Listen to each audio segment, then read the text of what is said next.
talking about different changes in regulation and how, in the UK particularly, that has affected client-advisor relationships. Yes. Can you summarise those for me? Well, basically, commission has been removed from the market.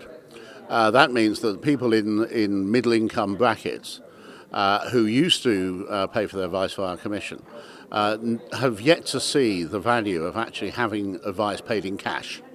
There are other issues, including VAT in that. So they're really not now getting advice from anybody. Now, the government wishes to bring in a thing called robo-advice, concept being that basically you can organise computers to do the advice process. It has the possibility of working as long as there's a human there somewhere. If you try and do it, and there are companies doing it, that might be a very obvious example, huge investment got into this company, and it's just gone cash positive, but it's not making a profit.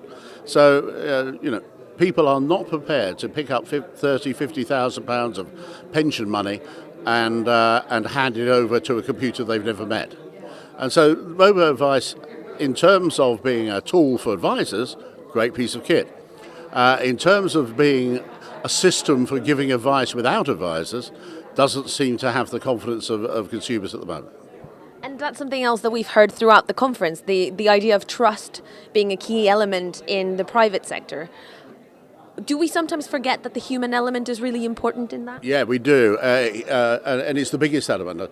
Point I made during the session was that the biggest job of an advisor is not all the stuff that advisors generally talk about, asset management and all the sort of things they do. It's actually to say to the client, it's time that you gave an hour or two to actually think about your financial future, because until you make that challenge, nothing else happens.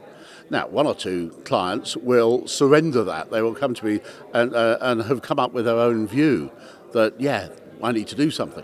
Not a lot of them do that, and they need to be challenged. They need to be said, yes, this is how we're going to do it.